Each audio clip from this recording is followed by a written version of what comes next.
spend the next few minutes both reflecting on the Wisdom Well blog post I posted this morning, but also to actually give you an exercise. Oops. What is that? Well, we don't need that. It's your mom. Everybody go ahead and mute yourself if you're not on mute. Thank you so much, guys. This is my phone, strangely enough. Okay, I'm going to turn that off. So one of the things that's very, very real about the time we're living in right now is it doesn't feel like a wonderful life. It feels quite different than a wonderful life. So I want to actually maybe set the table for the day and offer you some thoughts about how it can be a wonderful life. Offer you some thoughts that will really be a bookend to what Mark Friedman, the CEO of Encore, and really one of my modern elders and mentors, is going to talk about. He wrote a book. He's written many books, but he wrote a book called How to Live Forever. And it is not about how to go into Silicon Valley and learn how to live till 120 years old. It's truly how to be generative, to pass something on to other people. All right, so first of all, first thing for you to do is, how many of you have actually seen the movie It's a Wonderful Life before?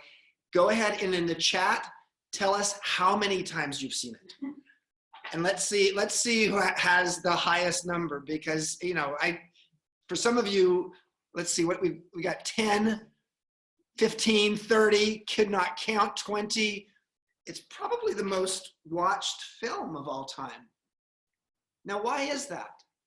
Why is it that people watch, now that we usually watch it around Christmas time, but what is it about that film that brings people back to watch it again?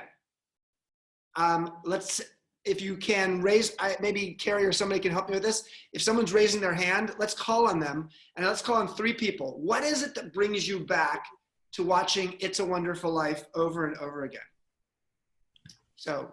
Okay, Chip's throwing a curveball. All right, so okay, Mira, go ahead, you're up. It's redemptive. He has problems with his life, and he goes way down, thinks he's not worth anything, and then he's redeemed and sees his life was beautiful. Thank you, thank you. Here's a cheers of my green juice to you. All right, let's go for a second one. Okay, I'm looking. Who's got a hand? Hold your hand really high. Okay, Alec Tiddy, go ahead. That'd be tidy. Heidi. He's got titties too, but I'm sorry. I got titties too, and I don't have my bra on. Go. Family. We watched it at forever with our family, and it's a great family show and great leadership and just a great story. Love it. Right. Thank you, Alec. All right, I'm going to do Diane Johnson. You are our last one. Great. Brilliant direction by George Cukor. It's a story of good and evil and heart and ethics and overextension of one's resources and life and caring. It's about caring. Beautiful. I could go on, but I'll stop. Hi, Chip. Reverend Diane. That's Reverend Diane there, guys, just so you know. Well, thank you. Those are great answers. They've actually done studies on this, and actually here are the qualities that people most cite that film as be about: loyalty, selflessness, resilience, and being a community hero. What does it mean to be a community hero? Well, for those of you who read my Wisdom Well post this morning, and for some of you who haven't been at MEA in a long time, you may even know that there's a daily Wisdom Well post. You can find it on the MEA website and sign up for it. You get an email every morning. There's something in social science called the George Bailey effect. They've studied this. So let me take you back. For those of you who don't know the film, there's this guy named Clarence, who's an angel. And Clarence, sort of like a Saul, Clarence is trying to earn his wings. and he earns his wings by doing good things. So he takes George, who is on the verge of suicide, and he's on the bridge right there in Bedford Falls, and he takes him through sort of a sliding door scenario of what Bedford Falls would be like if George didn't exist. It's sort of a journey that helps George Bailey understand that he had an effect. And in fact, Clarence quite famously says, "Strange, isn't it? Each man's life touches so many other lives. When he isn't around, he leaves an awful hole, doesn't he?" So let's do a little exercise. I want you to close your eyes, and I want you to actually think about the following. Think about a time in your life when you did something that profoundly affected someone else's life or a group of people's lives. It could have been paying for college for your niece because her parents were in a challenging place. It could have been volunteering at a hospice and lovingly being with the dying in their final days. It could have been like Clarence the angel, having a deep and meaningful conversation with a friend at the moment when they were full of despair and maybe even considering suicide. So let's take a moment. Just close your eyes. You don't have to write anything down. I just want you to think about a time when you had an effect on someone else or a group of people in a way that actually may have slightly or in a major way altered their life. So just ponder it for a moment.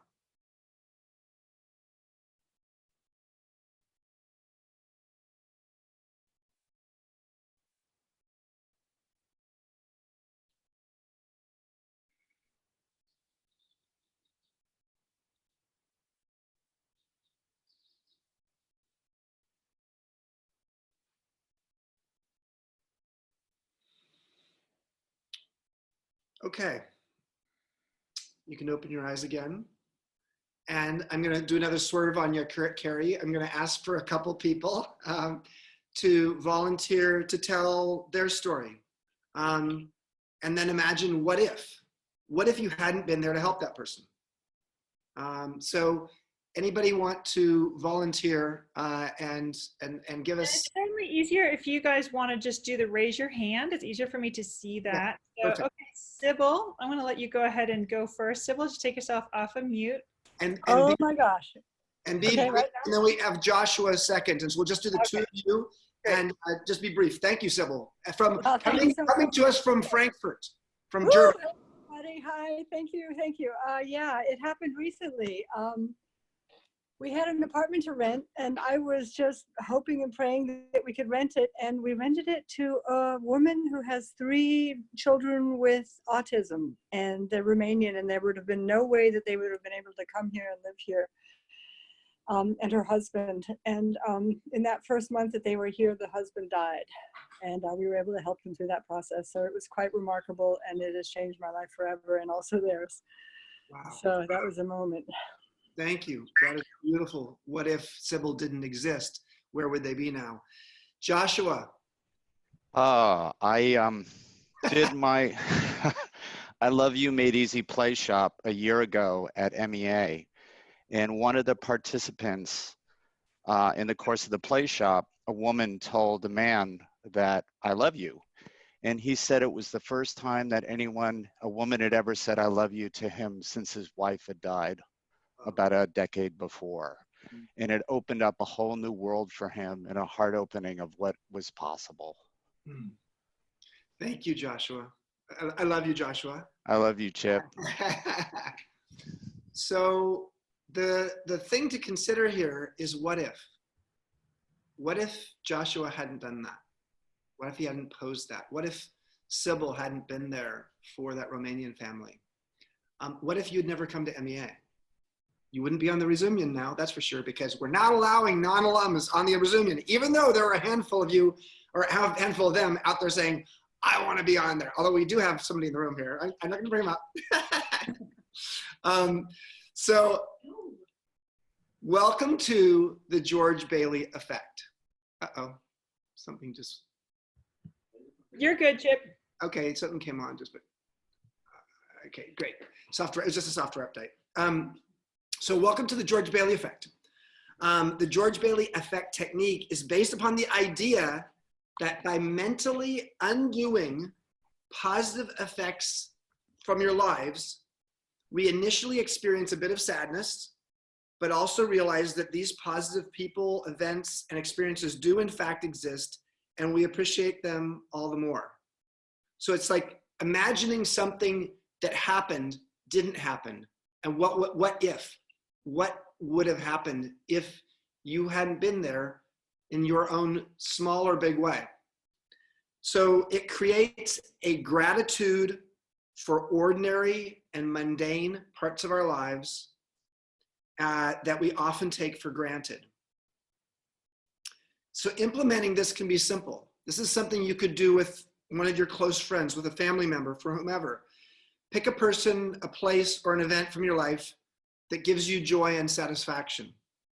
Write down some things that may have prevented it from happening. That's the what if. Then, as vividly as possible, imagine what your life would have been like had that person, place, or event never been a part of it. By the way, these, I think in the notes for today, Resumion, this will be in the notes, so don't worry if you're trying to feverishly take down notes. So think about it. Think about what is it? What was the what if? What in one study of the George Bailey effect, when couples wrote about the ways in which their lives would have been different if they had never met their spouse, this exercise had a greater impact on their happiness than when they reflected on what they really appreciated about their husband or wife. So Carrie Henley, we'll hear from Carrie and Stephen later today. They both came to MEA and were in the same cohort. What if one of the other, and Carrie was supposed to come to one earlier in the year. She had to cancel because she had to be there for her daughter. What if? What if? We love you, Carrie. We love you, Stephen. In essence, this is a way to develop gratitude. And it's a way to create the courage for generosity. Gratitude and generosity. I feel like I'm a preacher right now. I feel like, okay, chips at the pulpit. Gratitude and generosity, we all could use a little more of these right now, couldn't we? Just consider asking yourself, what if a little more often? You have a more profound impact on others than you ever even imagined. So in the past, I've actually taken this exercise and I've taken it into the corporate world. It's a funny little story, and then I'm going to wrap up in a moment. I've introduced this idea of the what if to companies. I'll never forget when I was leading an all-day workshop for the CEO of Gap, all the Gap brands, and his senior leadership team. And I didn't tell him I was going to say this at the start of the workshop, and he was sort of mad at me later that I brought it up, but he said it was really helpful. I said, okay, so this was a dozen years ago. It included the leaders of Gap, Banana Republic, Old Navy, and all their other brands, all in one room, about 20 people. I asked them the following simple question to start the day. How would the world be a lesser place if Gap and its brands no longer existed? Sadly, crickets. To be honest with you, they had a really hard time answering that, because in some ways, Gap was a very relevant brand in the 60s and 70s. The Fisher family created something, made jeans very cool. But at some point, that brand and the collection and the company overall became irrelevant. The what if question for them, what if we didn't exist as a company, didn't mean much. That's a great question for any company to ask themselves. And I'm not sure that Gap ever figured out a solution to that one. So I'll be honest that there are moments recently in which I have felt a little bit like George Bailey, just to be vulnerable for a moment. There's, not that we're going through the Great Depression yet, but we might be. No World War II to deal with, but that film, at the start of the film, has the backdrop of the Spanish flu. and that pandemic. So it would be easy at times to give up, everything that we do here at MEA, close for good, because frankly, it's costing us a lot of money to keep staff on board. Tell the staff we can't pay them anymore. And tell you alums that we can't do resumions. We can't do weekly mastery weeks. We can't do Wisdom Well. We can't have Saul and Teddy do their things just because we can't afford it.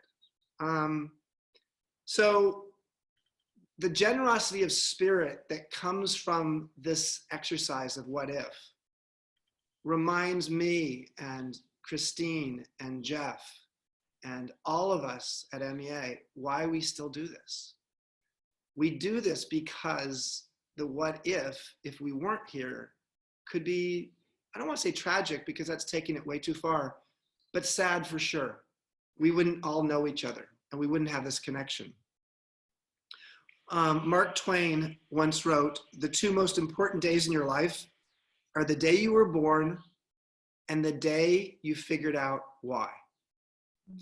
I know my why right now is to help MEA become a catalyst for midlife wisdom schools around the world.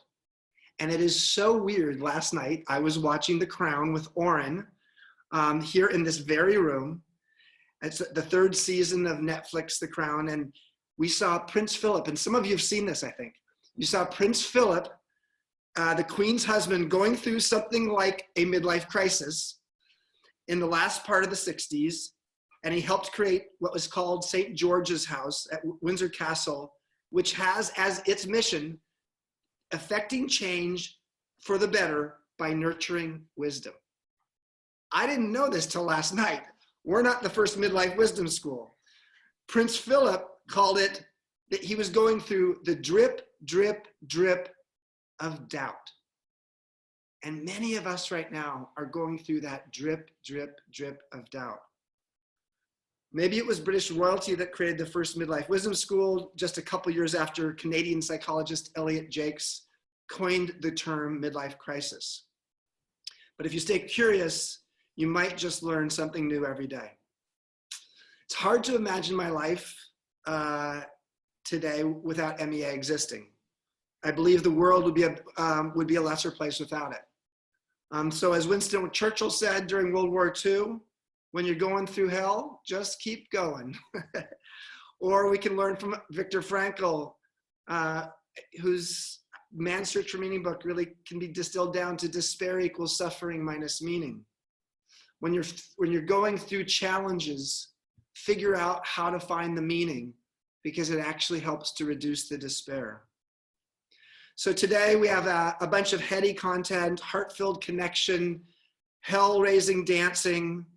You're going to be connecting with new alums that you haven't met before. You'll see some that you have met and you're reconnecting with them. And hopefully we're going to remind you a little bit about what it was like when you came face to face with your why, possibly when you were here in Baja. And your what if you had never come here? This is a time to reflect and ask big questions. It's about, it's a time to ask for your calling to be revealed and take dictation. MEA isn't so much about solving your midlife crisis. It's helping you to find your midlife calling. And maybe it's time for you to realize that you can live forever. And that's not because there's a pill we're going to give you, but it's because of what Mark Friedman's going to talk about this afternoon. The idea of having a legacy and passing that on to another collection of people. So let me just, I'm going to bid you adieu now, because you'll see me at other times during the day. I'll be in one of the breakouts, and Jeff and Christine and I, right after lunch, will give you a summary of what we've learned from the alumni survey. 333 of you actually filled it out. Oh my God, and it's really long. Thank you. But let me just say that, well, it's different here without you. It's not the same. We're still here for you. And MEA will still be here for you. And we hope that the emotional insurance that we can offer you, you can offer to each other, to your families, and a little bit of emotional and financial insurance to us as well.